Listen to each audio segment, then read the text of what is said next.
Welcome to my show, When Everyone Wins, where a key goal I have for you is shifting from power over and under to power within and between. I'm your host, Judy Ryan. In each episode, I'll share my knowledge from decades in workplace culture transformation and leadership development as the founder and CEO of LifeWorks Systems. I'll help you build trust and emotional and social intelligence. My show, When Everyone Wins, is about creating a life you love and helping others do the same. Welcome, everyone. The title of today's episode is Creating Win-Win, where it seems the least likely. And I'm super excited about this show because when win-win dynamics are created and power is expanded, especially in what are often considered hopeless circumstances or where the people involved are often judged as unworthy, this gives hope to many people about what's possible for win-win anywhere and everywhere. The unlikely place I'm referring to in this episode is in our prison systems, where people often hold incarcerated felons as deserving of punishment and unrelenting negative judgment. To see win-win in a prison setting clearly highlights what conditions and conversations are needed to bring about such win-win results everywhere. That's why as soon as I started my show, When Everyone Wins, in January of this year, I immediately invited my next guest on the show. I didn't hear from him for months, but then I did, and I'm still thrilled beyond belief to introduce him to you. My guest is Sheriff Eric S. Higgins. He's best known by many people for his innovative approaches to law enforcement, prison reform, and rehabilitation that have drawn national recognition, including as the visionary behind the Netflix docuseries called Unlocked, a Jail Experiment. In my work in applied Adlerian psychology, I know that positive outcomes are possible, including in reducing recidivism, which is when someone is reincarcerated more than once, when the right conditions are provided within many settings, including within prisons. Today, that will be the topic of my show. To begin with, however, let me share more about my guest, Sheriff Higgins. Sheriff Higgins is a licensed minister, a devoted husband of 33 years, a proud father of 2 daughters, and has been in law enforcement for over 37 years.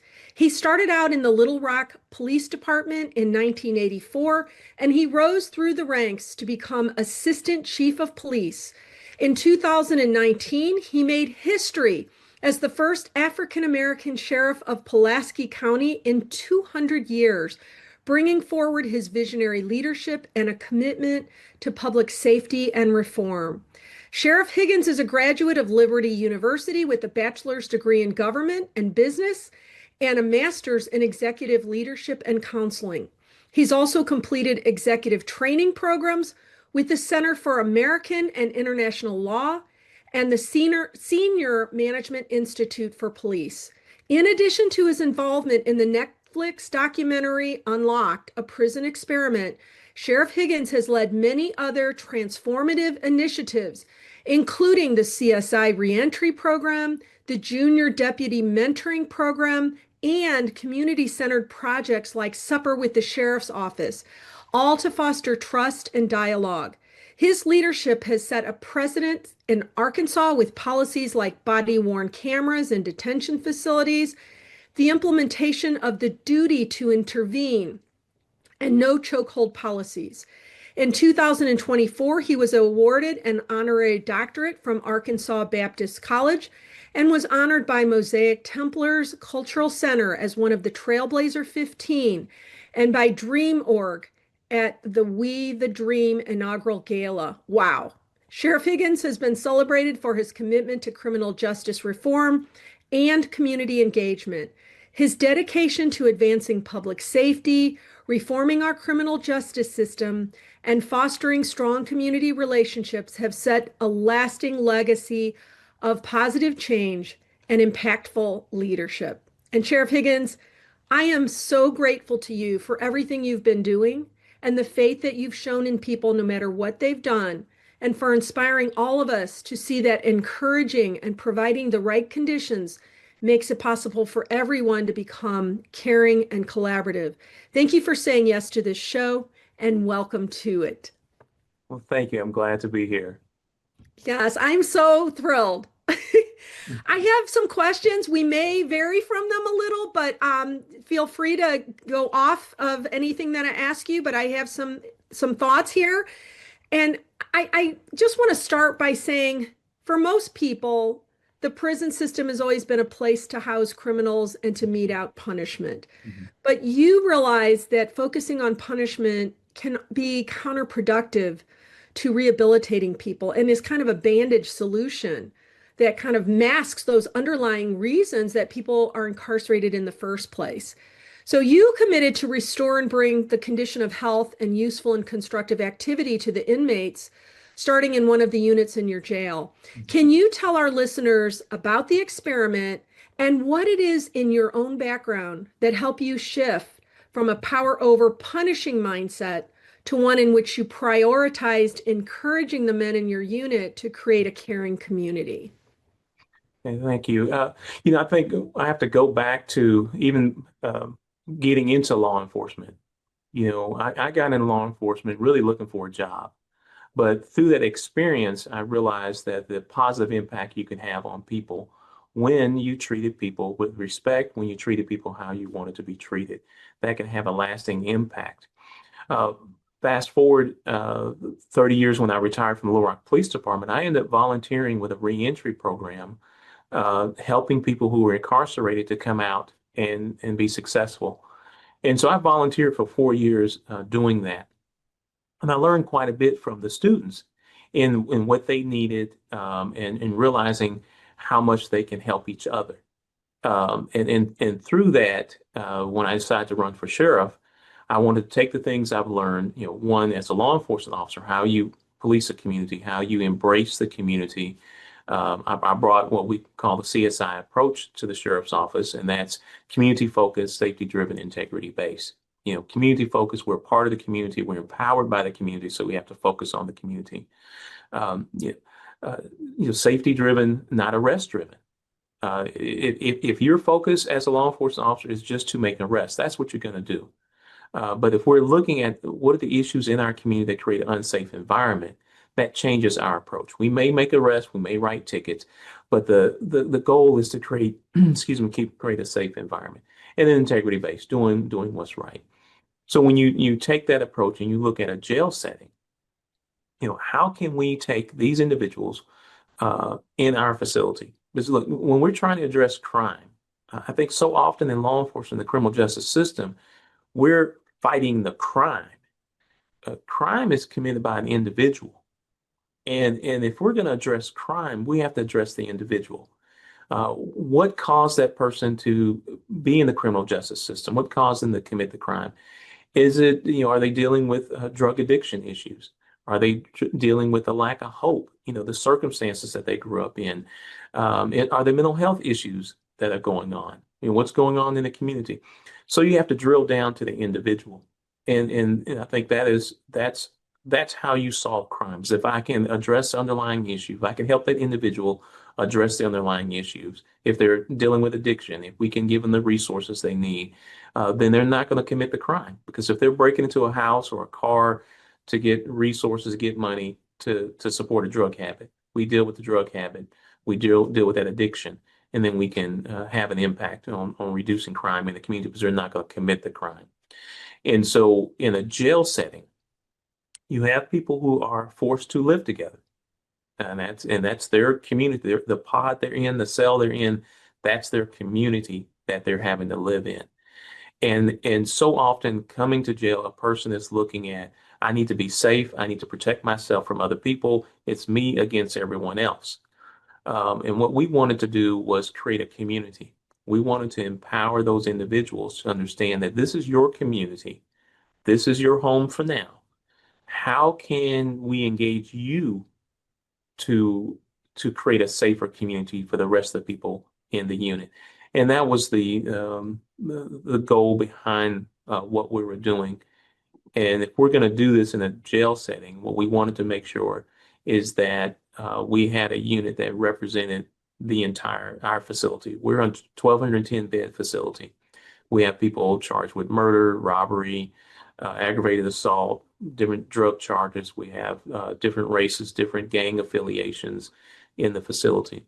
So we were intentional in making sure that this unit represented the facility because I didn't want just a one-time experiment. What I wanted was the template for expanding it throughout the entire facility to help everyone in the facility and to make a safer facility for the people who work here. I love that answer. I love how you talked about creating a template because I'm a systems thinker and I think of it as systemic change, and that's what you were really going for. You also talked about really understanding people as humans that have trauma in their past. I work a lot in workplace culture, and there's trauma there, but there's way more trauma in the prison system. But the bottom underlying thing that I hear you saying is that if you treat people more humane, and you look at what are the conditions and conversations that we need to have that create that safety, psychological safety, physical safety, then that changes the whole dynamic, not only for the group, but for each individual person. Mm. So in our work, we always say that people need to have two major things to be effective. And I see this in what you've been doing. One is social interest, helping people be aware of what they're causing one another, Mhm. and also to realize that everyone is the same. So if you can go to a prison, which I think you've done, Sheriff Higgins, where you look at that inmate and you say, you're no different from me. You want the same thing I want. You want to feel empowered. You want to feel seen and heard and recognized as important. You want to feel connected in a healthy, safe community, and you want to feel that you have ways to make contributions. And when we do that, we take people out of the what we call taking them out of the monster box. And I saw that in you. You were firm and respectful, but you were teaching them that it's up to you if you want to see one another and take each other out of the monster box. Because I think Mhm. I read that in the beginning, everybody was terrified to even go to sleep the first night. So, Right. how did you personally start to really believe that despite how scary that first 24 hours were, that you could see that the men in the unit were capable of using their personal power in a positive way? Well, I want to take it back a little bit to my reentry program that we have. In Hmm. 2019, I started a reentry program, and I moved what I heard from the when I was volunteering is that from the students is that sometimes they were in a jail or in a unit where they were the only ones in the unit by themselves. I mean, they had other people, they were the only ones taking classes. So it was a lot of pressure to do something different. And so I knew the importance of creating that community support for them, to people with like-mindedness. And so we created our CSI reentry unit, and we had people who volunteered to be in that program. They signed up for it. We interviewed them, then we select them for it. And what I saw in that, it took about 6 weeks for individuals for the light bulb to click on, because our academy is 12 weeks in there. And sometimes people would get in for, hoping for some benefits and just being in a different unit. But it took about 6 weeks for that to come into play. So I knew it could happen if we set the right environment up. And there's a challenge to this, that how they respond to each other um, and not trusting each other in the beginning, you're going to have the hiccups. You're going to have um, people not believing in what you're doing or don't believe in what they can accomplish. So you have to have the perseverance of understanding it's not going to be perfect. It's not going to be perfect starting out. You're going to have hiccups. People have got to get to a point of trusting you, trusting the people around them. And to be effective, you can't expect perfection immediately. Right, right. And I would say, in addition to trusting the people around them and trusting you, they had to learn to trust themselves. Right. Because a lot of the problems, even drug addiction or mental health, a lot of those problems are related to how we see ourselves and the way that we've kind of interpreted life and then said, this must mean I'm not good, you know, Hmm. and so it's that lack of self-trust. I love it that you talked about creating the support and not expecting the perfection because it is more than just awareness. It's learning how to manage ourselves, and we need support to be able to change up, controlling everything to literally managing everything. Right. So I just wondered if, and this is a question I hadn't thought to ask, but I wondered if your background as a minister, in your religious upbringing, if that also helped, because I heard you say if we treat people the way we want to be treated, kind of that golden rule Right. idea, without diminishing that, things have been done that were hurtful to people. Mhm. I think so. Believing in my faith, I believe that people are created by God. Hmm. And so if the God of the universe took time out of time and space to create me, and that God of the universe took time out of time and space to create you, then we both have value. And we Yes. both have that value.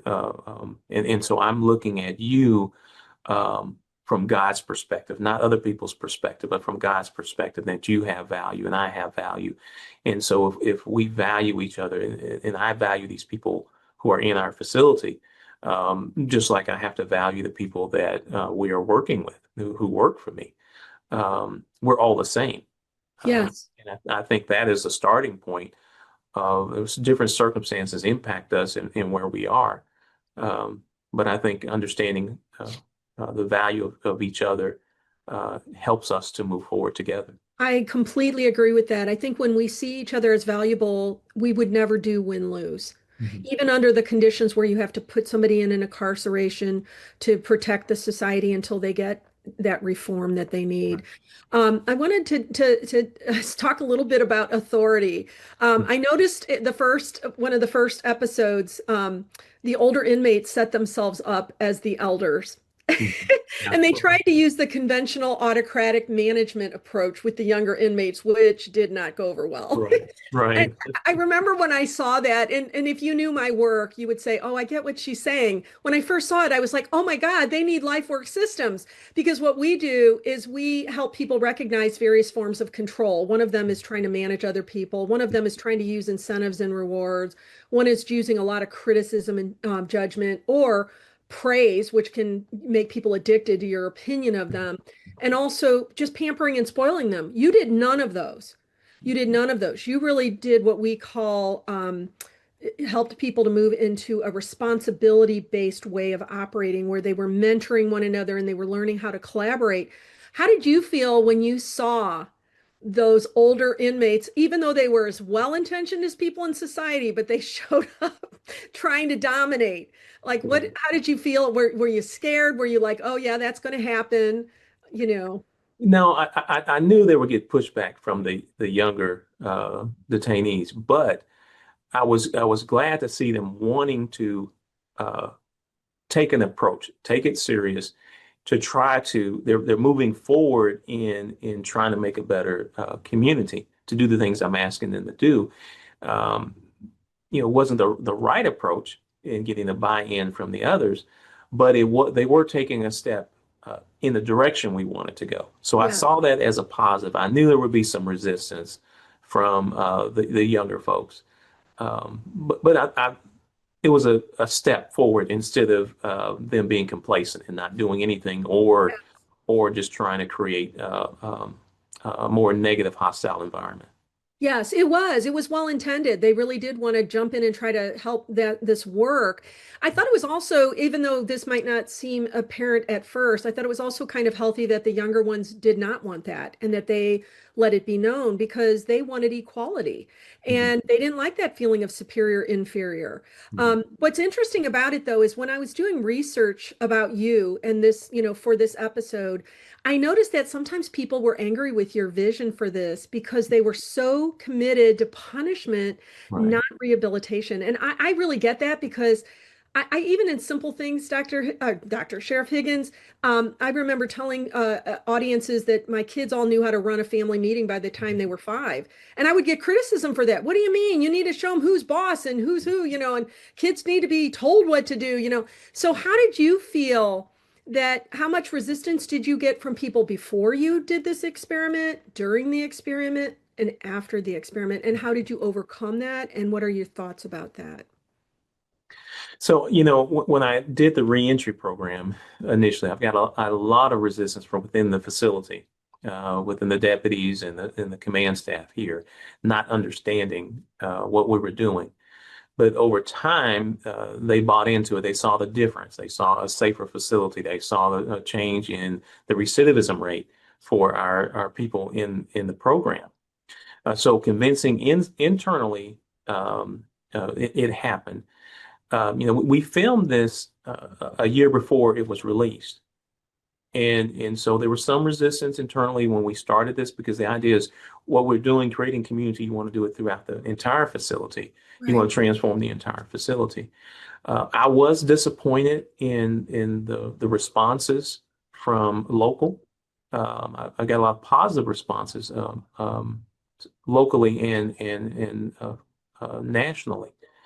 But the main resistance were people who didn't even bother to watch the show to see what it was about, to see the outcome. And I explained to them that my purpose was to humanize people in jail and to show people that if you raise the expectations, that people will rise up to it. So I was disappointed in their responses, the negativity about it. And some complained that, well, why did you didn't have to film it? And no, I did not have to film it. But I was hoping, like I said, to get the word out about humanizing people in jail and doing things differently. We're doing things differently here at the county jail. We're trying to do things differently, but I wanted to expand that, and that's why we filmed it to address it. I tried to address it head on. When the trailer came out, I had invited all the media to come and sit down with me one-on-one and interview me as long as they wanted to talk about the purpose of it, the end result of the experiment, that it's the safest unit in the facility. And so I did that. And then when the legislature wanted me to go and speak to them, they invited me without providing any questions ahead of time. I did go to that and I spoke to them about it, expressing what I did, why I did it, and the fact that we kept a safe facility. We didn't violate any jail standards. The facility was still safe. We followed all the guidelines that we were supposed to follow by state law, by jail standards. And then once I finished that, I had another press conference. And Yeah. again, talk to them about what we did, why we did it, and the end result. Because the unit is still unlocked. It's still operating. I have so many questions for you. One thing that I want to say off the top, though, is I'm so grateful that you made it public, that you did it in a show, that you made it available to other people, because I think those people that you described that didn't even watch the show, they're so mired to the status quo way of operating. Even if the Titanic is sinking, but this is the boat we've always gone on, even though we have so much evidence of how terrible recidivism is in the existing set of conditions. And so it requires people seeing breaking away from this perceptual blindness that it's not possible to do something different than punish and throw away the key. So I love it that you made that visible and that you allowed people to see not only the success, but the messiness, the imperfection of it, because that is how change is. It requires going out of our way, which is not easy, and adjusting our thinking so that we can upgrade our thinking. So you were a role model for that. You are a role model for it. My question to you is, you said in the documentary that you had about 50% recidivism. Mhm. What did you have after the experiment, and what have you had? How many other units have you done this in? Can you tell us a little bit more about where you are now and where this has affected positively? So the recidivism rate for the jail overall for our facility has dropped to around 30% recidivism. What we're looking at, this is a county jail. So we look at the rearrests every year. How many people are coming in that have been in here before. And so we're seeing that drop to around 30% for the year. So that's a change in the facility overall, because I think the word is people are coming in and they have hope that there's things going on. In our reentry unit that we've been doing since 2019, and we've had almost 600 graduates out of our program. And we've touched, I think, close to 3,000, 4,000 lives. People come into our program, we're a county jail, they may get out. They may bond out, charges may be dropped, what have you. Um, we have a 4% recidivism rate in our reentry unit. So that is very successful. And what we've done in the facility overall is H unit, where we film this is considered an upper tier unit.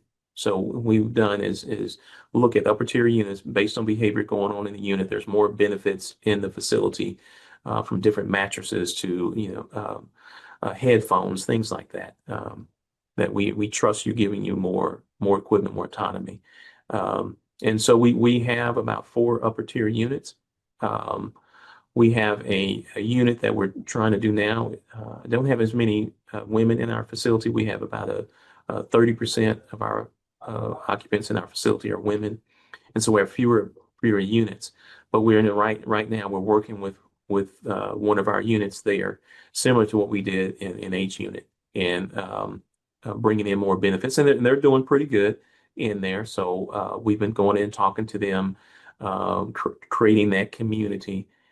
So we're excited about that unit moving up. In our reentry, we have about 90 men currently in the program and around 40 women in the program. So they graduate every 12 weeks. And that was in 4 units now? Yes, Okay. And you said there's a 4% recidivism rate on reentry. on reentry. Yes.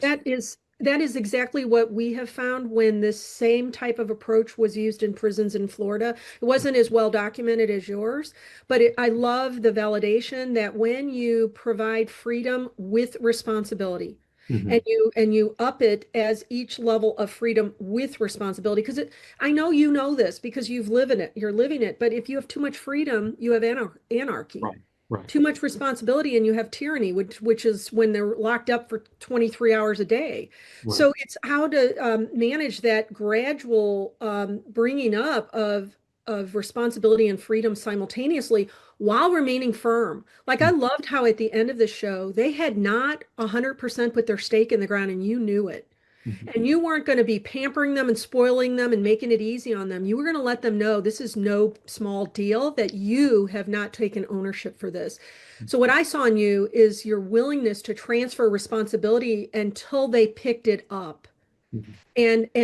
I love the stories of when the person made the mistake and they came back and owned it. And even though they had to take their licks, they weren't Mhm. thrown out because they were becoming socially interested in what they were causing other people and more responsible. So I just really love that you're seeing that lower recidivism rate. Do you find a difference between the women and the men in terms of responding to the programs that you're giving them and the skills you're giving them? So in the women's program, they are more receptive starting out. Um, we will see. We'll see how it works. I'll tell you, in our reentry unit, it took a lot longer for the community to build in our reentry unit with the women. And granted, this is a transient population, so people come in. This is county jail. You're not doing 5 years here. And so they're transitioning out. And it's our program. It's for anyone. I don't just have it for people who I know are going to go home. There are people who are going to go to federal prison. They're going to go to state prison. They're pre-trial, and then some will go home. And it just took a little bit longer to create that lasting community. But I'm finding out different things. We work with UAMS, the local hospital here, to provide programming. They're doing uh, um, I'm sorry, traumatic brain injury study that found out that around 80% of women incarcerated have suffered from traumatic brain injury. And so we have them coming in trying to assist with that. Post-traumatic stress. They're doing studies in here to try to help provide treatment.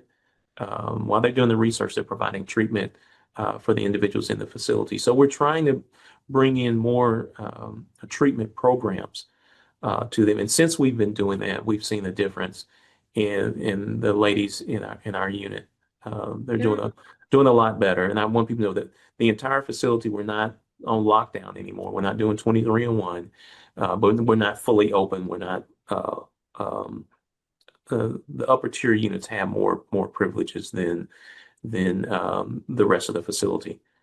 It's like a graduated program. I love that you're even helping them understand why they have arrived here, like the brain injury, because it helps people to take themselves out of their own monster box. A lot of people that are doing bad things, not just in prison, but everywhere in society, it's Mhm. because they have this distorted idea of who they are. And so when they start to realize they make sense and they deserve compassion. And I love it that you make everybody part of it because you don't give up on somebody just because you don't know if they'll ever leave. You're Mhm. saying, I want you to have the best possible life you can have, no matter what your circumstances. And that's very mission driven. My own personal mission and purpose is to create a world in which all people love their lives. And I love it that you're doing that within the prison system, which is a way to create win-win. Mhm. And I would also imagine, and I don't know enough about your training and what you do in the programming, but I would imagine that the skills you're teaching translate into how they behave with other people on the outside as well. Is that accurate to say? That's right. I mean, our 12-week program, they're in our reentry. They are in classes 4 hours a day, 5 days a week for 12 weeks. And they're dealing with uh, emotional stressors. They're dealing with financial responsibility. They're dealing with trauma. They're dealing with anger management, drug addiction. Um, so it's a whole host. We were even doing yoga classes with them, some creative writing classes with them. Um, you know. AA meetings, NA meetings, those kind of things. So we have a whole host of classes coming in, and then we allow in the unit we have mentors in the unit who are other detainees, and so they're facilitating classes in the unit as well. So we're doing those things, and that's in our 12 week of the what we call the academy. And the academy is all about them working on themselves, working on the trauma that they're dealing with, creating hope in what they can accomplish, finding the tools they need to deal with the underlying issues that may have caused them to be here. And then we have a 6 to 8 week program that we work on work readiness to prepare them to go out and get a job.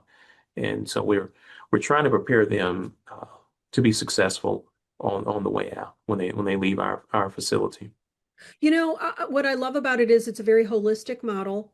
You're probably creating healthier workplace culture inside of the prison than some companies are. I'm serious when I say that because a lot of problems on a lesser scale, maybe not the criminal behavior so much, but really harmful disengagement and all kinds of struggles inside of people and between people. But you have been creating the conditions and conversations to create a holistic person that can come out the other side of this as more capable in society. So, what do you feel like you're learning right now that maybe is new lessons for yourself as you're here now, couple years later, and you're in this process of continual evolvement of what you're doing? Well, I'm learning this. There's so much involved in a person finding themselves in a criminal justice system. Um, and so we have to continue to try to learn the traumatic brain injury. That's something that was introduced to me about a year and a half ago, 2 years ago. And I didn't have that information about how that was impacting some of our detainees here. So I think I'm continuing to learn that there's different things that can occur in a person's life that can cause them to be in this situation. You can't just tell people to do better. You don't know their circumstances. I think about a young lady that was in our reentry class, and after she'd been in there for 3 weeks, I asked her, "Well, what have you learned in the last 3 weeks?" And she said, "Well, I learned that I don't have to go to prison and I don't have to use drugs." So that's all I saw. She said, "That's all I saw my mom and dad do was go to prison and use drugs." And so I think it's just for me, just continuing to learn that there's so much I don't know, and Right.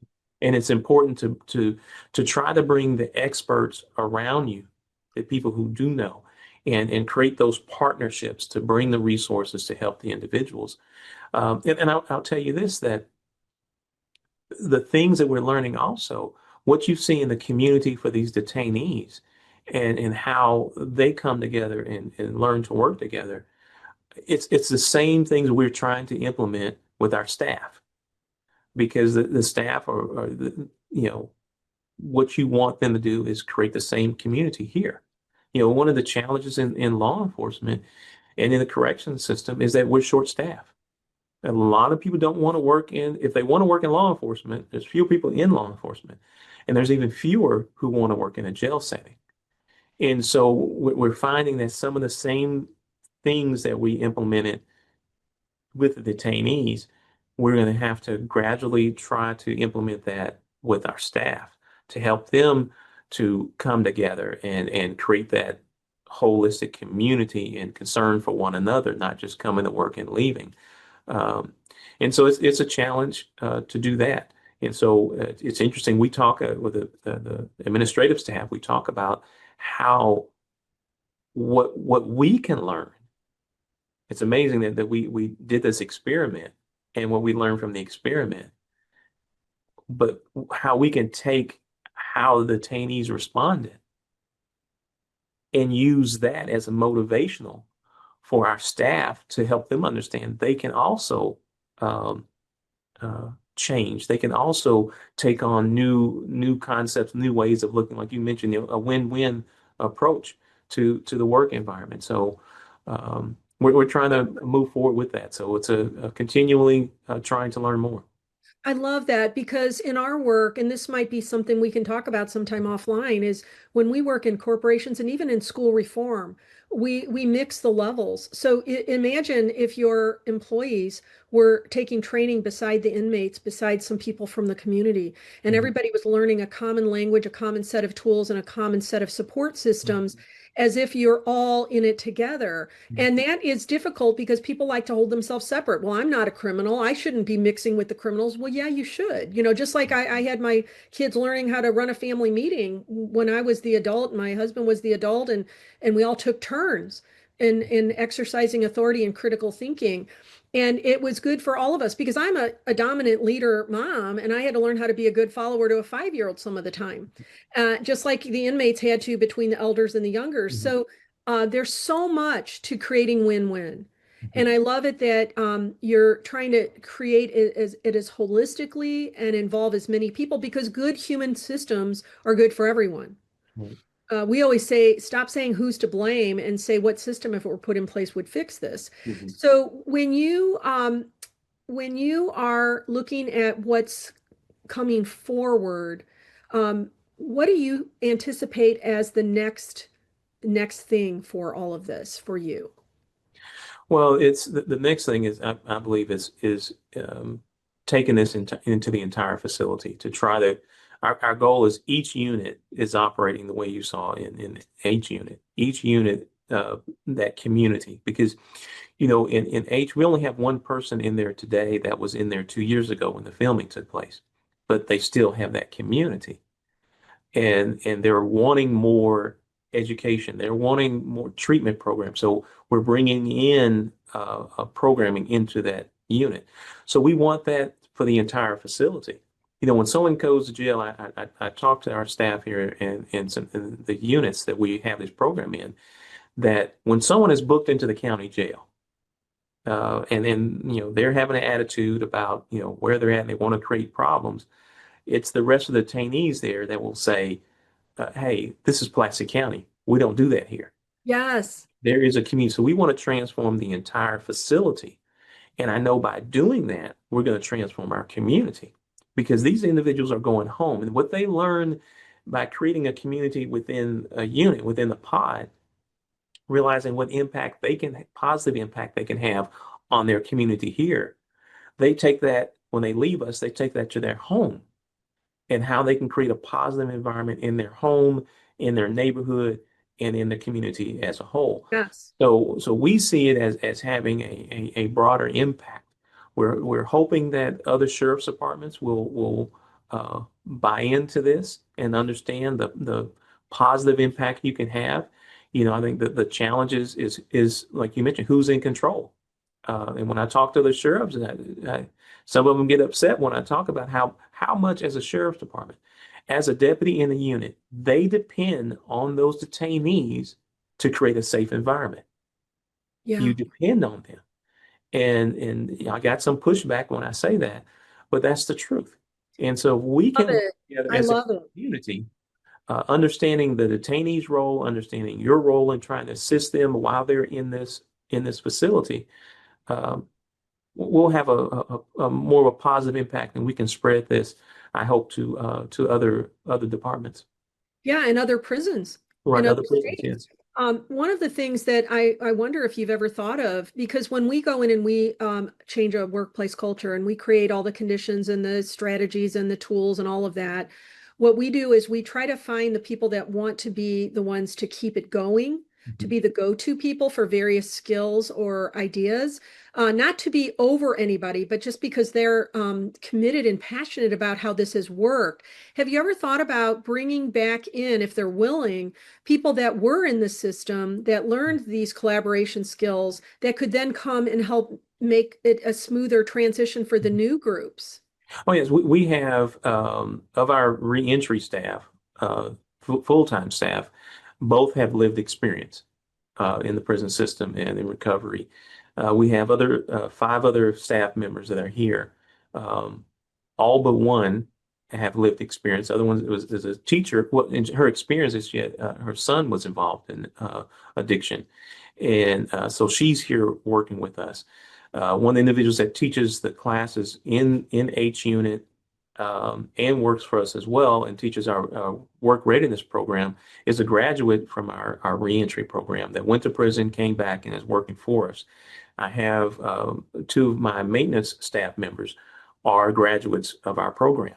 So we're bringing people back into the facility so that they can be seen and they can communicate to give hope, to help people understand that what is possible. And then we're leaning on them to make sure as we make adjustments in what we do to take in consideration their lived experience and how we can better reach our detainees here. I'm so glad to hear it because it's like helping people to make contributions on so many different levels, which is actually quite fulfilling to people. Mhm. And as a role model, oh, I could not only leave this skilled, but be able to actually come back and contribute something as opposed to feeling like people are hopeless, that they're hopeless. So Right. that's amazing. I am just so excited to hear that you're doing that. Did you ever have any doubts once you were in this for the first time? Did you have doubts yourself? Um, I had doubts um, about was it time, when we were doing the filming, was it time for this group? There was doubt. Was it going to work? Would they all buy in? I knew it took time. I knew it was about 6 weeks for the light bulb to come on. But in the background early on, there were some issues because of some safety concerns I had early on. But it all worked out. But there were doubts. I believe in the people, believe in what they can accomplish. It's just a matter of would it take longer to accomplish that? Do we need to slow down in what we're doing? And I think, and I will tell you that we tried this in one of our larger units, and we made some mistakes starting out um, that we learned that I think providing, like you mentioned, too much freedom without the responsibility. And the staff was pushing toward that unit. We identified the unit, and I think we got the mixture out of balance. And so we had to back up out of that unit, not moving full forward with that unit as we are like with our women's unit. But we took what we learned from the two experiments and made those adjustments. I love it that you shared that because it is a learning process. And I think that's why people are afraid to try anything that's win-win because they're so comfortable in win-lose. Everybody knows the rules of that, even if it's a disaster. Yeah. So trying something new, it has everybody's eyes glued on you. And Mhm. to be able to just humbly say, we tried this and we leaned a little too far into the freedom and we learned from it. And now we're going to be able to take that and improve this whole system. I'm constantly doing that as well. And what I find it does for me is it helps me feel like I am fluid in critical thinking, which is what we all need more of, and more agility so that we can respond to the way the world is changing. Mhm. It's changing everywhere, including in prisons. Right. So, how often did you watch the video feed when you were, because that was the main way you all could have your eyes on things. Did you watch it every single day or? Yes, every day I had live feed to the unit in my office, and so I would every day I just check on. I wasn't glued to other things were going on, but I would check to see how things were going in the unit. Um, and of course, we had other staff members that were trying to keep tabs on it. We met every day to talk about the positive and negative, any concerns we had as we move forward. So yeah. Yeah, yeah. Did you ever have times you just wanted to run in and take control? There were some times that you wanted to change or go in and say something that it Yeah, wouldn't be good if I went in. So, yeah, but yeah. yeah. Did you lose any internal employees over this because they were uncomfortable with this approach? No, no. I will say this, that not this specifically, this unit specifically. I have lost staff members because of the approach I have to bringing reentry to the whole concept. I've had people leave that didn't agree uh, with this approach. That feels like they're prisoners. You just lock them up and you tell them what to do, and that's end of story. Punish, punish, punish. I did lose some people over that, and that's been some adjustments. I knew I would have those adjustments when I took office. My goal was to bring a reentry unit to transform the jail. And so I knew I would lose some staff members over that. But on the other side of it, people are coming to work here who want this approach. I had a rookie just last week, brand new hire here, and she was telling me about, she really wants to work in a reentry program, really wants to help people, and talked about her background. So, we're attracting people who care about people, and Yeah. that's important. I love that because I know in the model we use, if people understood it, because it's based on Alfred Adler's psychology, if you're familiar with it. He was the one that coined the phrase inferiority complex. Mhm. And basically, he said that when we get self-absorbed in our own feelings of inferiority, it kind of takes over everything within Yeah, us, yeah. and it rules our lives, and it causes all the internal and external struggles. And so we know that if you really get that, you would never want win-lose because everybody loses. Even the Right, people that think they're on the outside winning are losing. right. And so it's really short-sighted that people can't see the win-win. But literally in my work, Sheriff Higgins, I literally pray, please send me the people who are ready for this model, Mhm, because it's mhm. almost as if in our society, especially right now in the United States, it almost feels like a battle between win-win and win-lose. Yeah. And it feels Mhm, like the people that believe in win-lose are holding on to that model with a death grip. mhm. And Right. they can often be the most destructive without realizing it. Yeah. And the people that want win-win are looking for, where is it so I can recognize it and plug into it. Mhm, mhm. And you're giving them that opportunity to do that, to plug into that. Yeah. How do you see this, not only in your own community, but when you think about people watching the documentary, how do you believe this could help people in their regular worldly life, even maybe what's going on politically, what's going on in companies, or anything that you can see? Wow, I did not realize the impact this could have in society at large. Have you thought of that? Well, one thing when I look at it, I think about this is society. This is a micro of society because you have the older, the younger, the different backgrounds with different affiliations coming together, and it impacts us. whether at work, the older people who've been there longer, they want to listen to the younger people coming in, and all how it's a social experiment. And I hope that when we look at this, that we see that everyone has something they can contribute, and that we have to just figure it out. How can we come together? Like you're saying repeatedly, the win-win. It's not about me and everything I want. It's I need to step back and look at us and Yes. how we can do things together. And I'm hoping that we can get away from this. Um, I've got to win, and you have to lose. And it's my way. I'm the only one that's right. Or even if I'm not right, long as it's my way. So I'm hoping that we can, if you take the time and look at it, you will see that it's us. It's a reflection of us. We Yes. bring out all our baggages. You look at those people in the unit. They each have different charges that they're dealing with. That's going to impact their life. So they have all this baggage that they're walking in to live with other people. Right. And so everybody's bringing their baggages.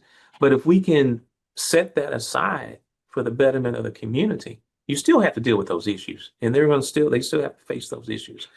But you can face those issues and deal with that, whether, the home life or the other things going on with kids and what have you, school. You can still deal with those, but at the same time, come together and see how we can make the best of our community at this point.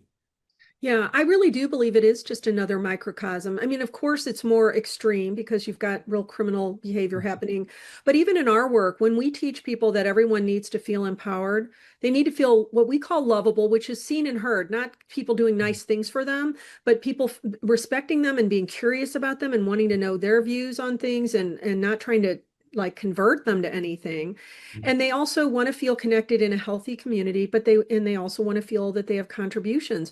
And we use the example of somebody that's in prison. We use that as an example. We say, think of a gang member who the first place they ever felt empowered, lovable, connected, and contributing was in a gang. And Right. they were told they had to go out and kill somebody to be initiated. And they overrode their conscience and their fear of imprisonment to be in that gang. That's how important those core needs are. So if we approach it from that place of you're just like me, you want the same things, but you found a kind of destructive way to get those needs met. What if we helped you find a constructive way? It's Right. a totally different perspective. And I honestly don't think most people know how to do it differently, or they would already be doing it differently. So Mm. you have such a great opportunity because you've been able to help people learn what they need to learn, create what's called in companies psychological safety. It's the same thing in the prisons. Yeah. And also to help them to be aware of each other's traumas so that they're respectful of those traumas instead of taking advantage of each other. Mm. Um, how do you feel about yourself right now in your life? You've done so much and you're continually doing so much. How are you feeling about your own mission? You know, I feel good about what we're doing, what we're trying to do. Frustrated with the resistance to change. It's political environment that you're in as an elected official. So there's that challenge of the win lose or we want you to lose mentality that you have coming at you. But I'm excited every day about what we're doing. Yeah, Just thinking about the future of knowing that I can say is what seeing what God has done in such a short period of time, and then thinking about what can be done in the future. I'm excited about that. yeah, The pressures around creates the frustration, but I think it's so important for me that I have to focus on what we're doing. That's why I still try to teach classes in our reentry program, so that I can be reminded of what we're doing. The reason we have a citizens advisory group where I get people in the community come in and talk to me about their concerns, trying to keep that connection of remembering what are we doing and why are we doing it. And that's so encouraging when you see a person's life change. That's encouraging. I'll tell you, last month I stopped at a hardware store, and a lady approached me, and she had graduated from our program in 2019, and she approached me and just talked to me about her life and what she's doing now, and how our program impacted her. And so that's so encouraging when you run across people that that you've had a small impact in their life, and they remember that. I always say when that happens in my life, I could eat off of that loaf of bread for a whole month. Right, right, right. But I also can relate to your frustrations because you see what works now, and Mhm. you see how exciting it is to be a life changer, to be able to better humanity. Mhm. And yet so many people are still sort of mired to the status quo way of operating. So I can't imagine anything more important than what you're doing. I really want you to hear that. I believe that you are a tremendous role model in the world. I hope you are so proud of yourself. I hope that even though you have your moments of discouragement, I hope that you are proud of the fact that you have been willing to take this huge risk with your reputation and to try something that is so visionary and so unconventional and at times so messy. And not only in the docuseries, but throughout your whole career, all of these reentry programs, all of these CSI programs, all the lessons you're applying every time you're improving. It literally made me cry when I first learned about you. And almost made me cry when I heard from Kim that you're going to be on the show. So I just want to thank you so much for showing the world that win-win is possible, even where it looks the least Mhm. likely. Thank you so much, Sheriff Higgins. Well, thank you, and it means a lot to me. It's so encouraging that you would want to have me on. So I want to thank you so much for this opportunity to sit down and just talk to you. It's been You're great. so welcome. I appreciate you. Sure. You've been listening to When Everyone Wins, where we're shifting power over and under to power within and between. I'm Judy Ryan, your transformation talk radio host. Tune in each second and fourth Monday at 9 a.m. Pacific time to learn new concepts and tools and listen to conversations I have with thought leaders and change agents. You'll also see real-world applications of what I'm covering so that you experience the power of the concepts and tools I share. In each episode, I bring you my knowledge from decades in workplace culture transformation and leadership development as the founder and CEO of LifeWorks Systems. I invite you to call in with your unique stories and questions. The path to ensure that everyone wins depends on our ability as people to create a life we love and help others do the same. For more information, visit lifeworksystems.com.